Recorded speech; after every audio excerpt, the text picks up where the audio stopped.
아침마다 찢어지는 발바닥 통증, 족저근막염. 치료는 됩니다.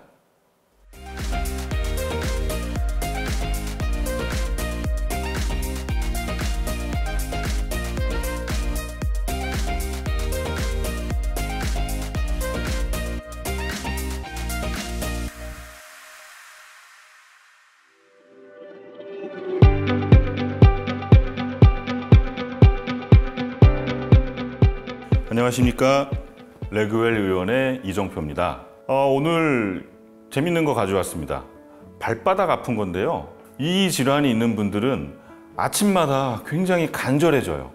두근두근두근 하고 침대에서 내려와서 첫 발을 딱 내딜 때 오늘은 아플까? 괜찮을까? 어제보다 좀 나아졌을까? 라는 그런 긴장감을 가지고 침대에서 내려오는 그런 병입니다. 그래서 매일 아침 첫 발 디딜 때의 간절함을 느끼게 되는 질환, 족저근막염에 대해서 설명을 드리겠습니다. 저도 족저근막염 때문에 굉장히 고생을 한 적이 있어요. 한 3개월 이상 고생을 했어요. 제가 이래봐도 골프를 좀 잘 칩니다. 싱글을 칩니다. 항상 싱글을 치는 건 아니고 그래서 가끔 한 1년에 한 번 정도는 싱글을 치는데 처음 제가 골프를 배울 때예요. 처음 배울 때니까 얼마나 재밌어요. 그래서 그때 제가 병원 앞에서 살았습니다. 병원 앞에 걸어서 5분 거리에 살았었는데 진료는 9시에 시작을 하지만 회진을 8시부터 돌아요. 5시 반에 일어나서 골프장으로 갑니다. 1시간 동안 열심히 연습을 하고 7시 반쯤 집에 와서 아침 먹고 준비해서 8시까지 출근을 하는 거예요. 그런 생활을 몇 개월 했더니 어느 순간 저의 왼쪽 뒤꿈치 쪽이 아프기 시작을 했어요. 처음에는 별거 아니다 생각했어요. 이거 족저근막염이라고 생각 안 하고 내가 연습을 너무 많이 해서 조금 무리가 됐나 보다. 근육이 조금 놀랬나 봐. 이렇게 생각했는데 시간이 지날수록 점점 아파지더니 이 양상이 정확하게 족저근막염을 향해서 가고 있는 거예요. 셀프로 혼자 주사도 놔보고 혼자 충격파도 해보고 하면서 결국에는 이제 치료를 해서 좋아지기는 했는데 그때 느낀 것들, 이게 이런 병이구나. 아침마다 너무너무 간절해지는 거예요. 아침에 딱 내려와서 발을 딱 디뎠을 때 오늘은 괜찮을까? 왜냐면 이게 항상 계속 똑같이 아픈 게 아니고 어쩔 때는 되게 많이 아프고요. 또 어떤 날은 좀 덜 아파요.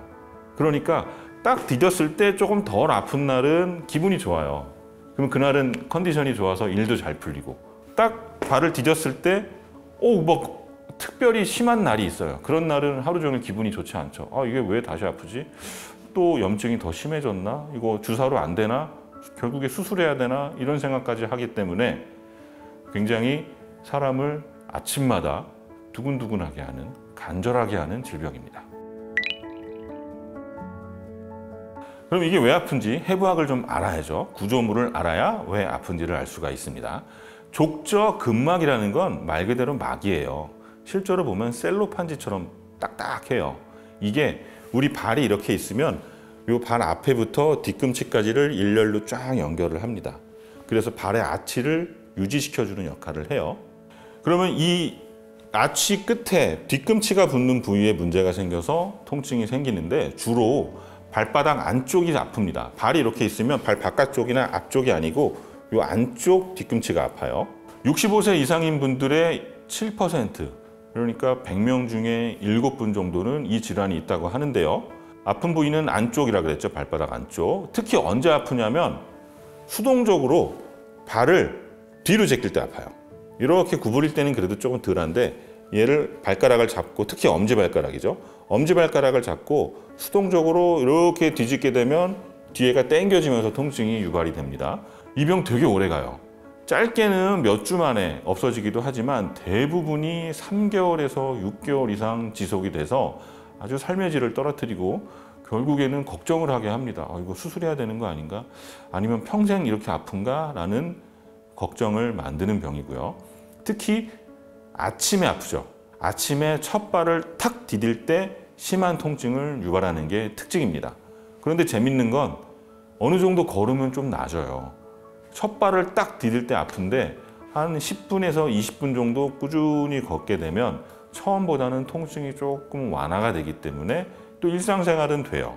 그러다가 신발을 신고 걷다가 바닥에 작은 돌이나 딱딱한 부위에 뒤꿈치가 탁 닿게 되면 굉장히 심한 통증을 일으키기 때문에 삶의 질이 많이 떨어지는 병입니다. 그러면 이게 왜 문제가 생길까 알아야죠. 셀로판지처럼 얇은 막이라 그랬잖아요. 그 막이 요 발바닥 뒤꿈치 쪽에 붙어요. 여기가 반복적인 손상을 당하는 거예요. 우리 테니스 엘보 있는 분들 있죠. 그런 분들 테니스 칠 때 계속 손을 백핸드 내지는 이쪽으로 해서 손을 계속 반복적으로 움직이면서 마찰 때문에 미세 손상이 생기는데요. 여기도 마찬가지예요. 발의 아치를 유지하고 있는 막 끝에가 반복적인 충격에 의해서 미세하게 찢어지기 시작을 합니다.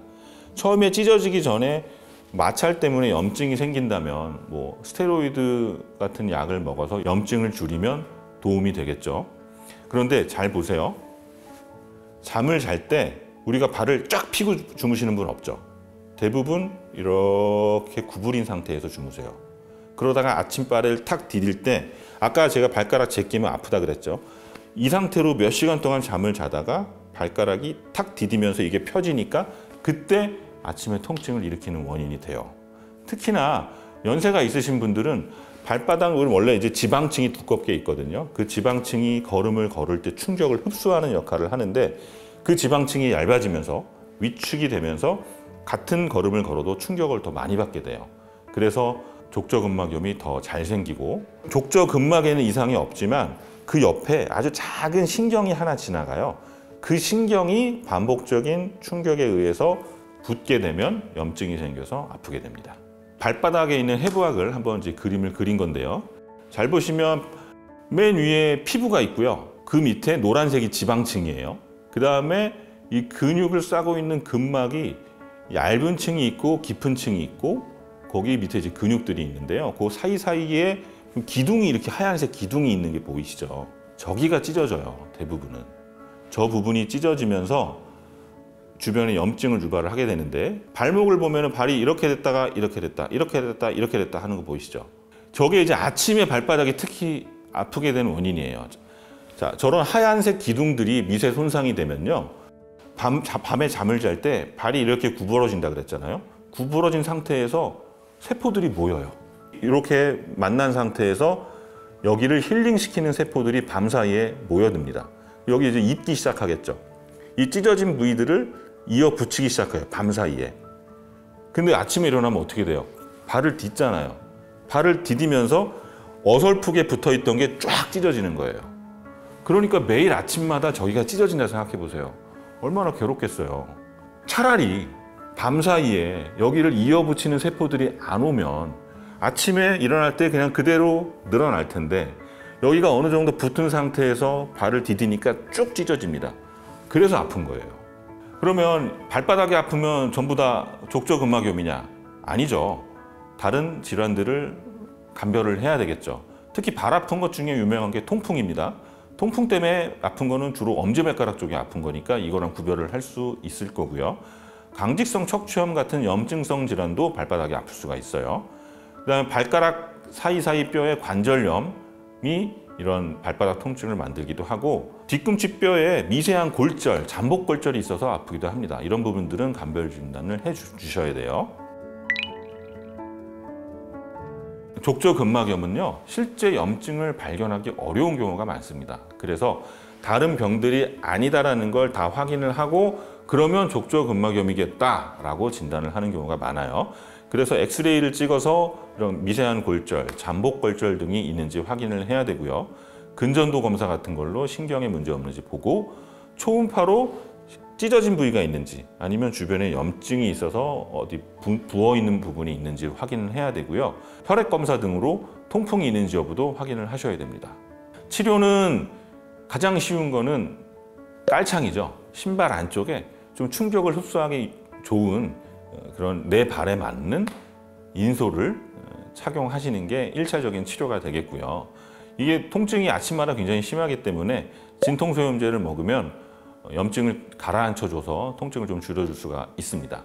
스테로이드 주사 같은 경우는 좀 조심해야 돼요. 왜냐하면 스테로이드가 염증을 줄여주는데 효과적이긴 하지만 이 부작용 중에 지방층이 녹는 경우가 있어요. 그러면 발바닥 쪽에는 지방이 있어서 걸음을 걸을 때 충격 흡수를 잘 해줘야 된다고 했는데 스테로이드 주사를 잘못 맞게 되면 그 지방층이 녹아서 없어져 버려요. 그거를 팻패드 증후군이라고 그래요. 그런 팻패드 증후군을 유발할 수 있기 때문에 스테로이드 주사는 반드시 의사 선생님과 상의를 하셔서 결정을 하시고요. 스트레칭 도움이 됩니다. 발바닥 스트레칭. 근데 되게 아파요, 할 때. 보톡스를 넣는 경우도 있는데 이 보톡스의 효과는 아직은 정확하게 밝혀지진 않았습니다. 체외 충격파는 족저근막염에 굉장히 효과가 있다고 해요. 그런데 충격을 주는 거기 때문에 치료받는 과정에서 되게 통증이 있어요. 되게 아파요. 담당 주치의 선생님과 상의하셔서 결정을 하시고요. 족저근막염의 증상을 일으키는 것 중에 이런 혈관에 문제가 있는 경우도 많기 때문에 반드시 치료 전에 초음파 검사 등으로 다른 질환의 여부를 확인하시는 게 좋습니다. 족저근막염은 3개월에서 6개월 정도 걸린다고 했잖아요. 그래서 병원에 가면 그 얘기부터 해요. 우리 의사들은 굉장히 오랫동안 가는 병이고 고생을 많이 하기 때문에 치료받자마자 바로 좋아진다는 생각하지 마시고 꾸준히 치료하다 보면 좋아집니다 라고 미리 얘기를 합니다. 그렇지만 원인만 정확하게 알면 의외로 빨리 좋아지는 경우도 있어요. 정말 빨리 좋아지는 분들은 일주일 만에 좋아지는 경우도 있어요. 그러니까 나 족저근막염이래, 어차피 6개월 이상 걸린대 하면서 치료 포기하지 마시고 나 그냥 기다릴래, 병원 안 가고 집에서 기다릴래, 이렇게 하지 마시고 꼭 병원에 가셔서 원인을 찾아서 그 원인만 딱 제거하면 의외로 빨리 좋아지는 경우도 있으니까 반드시 확인을 해보시는 게 좋습니다. 자, 다음은 족저근막염 셀프 테이핑 방법 알려드릴 거고요. 자, 족저근막염은 여기가 문제가 된다 그랬죠? 이 부분이 되게 아파요. 찢어지고. 아침마다 발을 탁 디딜 때 여기가 아픈 이유가요. 밤에 잠을 잘 때는 발이 이렇게 돼 있잖아요. 그러면 이렇게 줄어든 상태에서 여기가 붓기 시작을 해요. 밤 사이에 세포를 힐링시키는 것들이 모여서 여기를 어느 정도 붓게 했는데 다음날 아침에 바닥을 탁 디딜 때 펴지면서 으드드드득 찢어지는 거예요. 그래서 아침마다 여기가 아픕니다. 그러면 이걸 어떻게 해결을 해야 되느냐. 밤 사이에 발이 이렇게 되는 거를 방지해 주면 되는 거예요. 그러면 반대로 이렇게 하고 자면 되죠. 어떻게 우리가 이렇게 할 수 있을까? 아주 간단한 방법이 있습니다. 이런 약국에서 파는 종이 테이프, 종이 반창고를 이용하는 거예요. 반창고로 발가락을 두어 바퀴 감싸고요. 그리고 뒤로 제낀 상태에서 종아리에 고정을 해줍니다. 잠을 잘 때 이렇게 하고 잠을 자는 거예요. 이게 야간 부목법이에요. 그러면 처음에는 굉장히 어색해요. 이렇게 하고 자면은 밤에 잠에서 깨기도 하고 다음날 아침에 일어나면 이게 다 풀려 있고 날아가 있기도 하는데 한 일주일 정도만 적응을 하시면 쉽게 잠을 주무실 수 있습니다. 이렇게 하면 어떤 효과가 있냐면 밤새 잠을 잘 때 여기가 수축된 상태에서 붓는 걸 방지를 하기 때문에 이미 늘어난 상태에서 찢어진 근막이 붓기 시작을 해요. 그러니까 다음날 아침에 바닥을 디딜 때 찢어질 게 없는 거죠.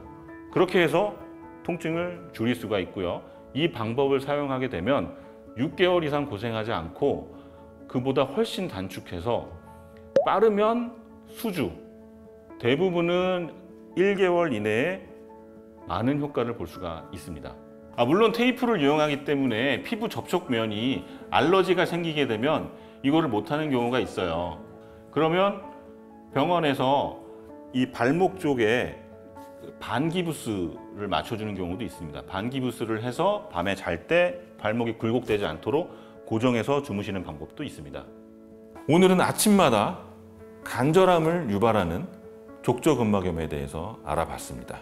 셀프 스트레칭, 야간 부목 꼭 해보시고 그리고 병원에서 원인을 찾아보는 거 잊지 마시기 바랍니다. 감사합니다.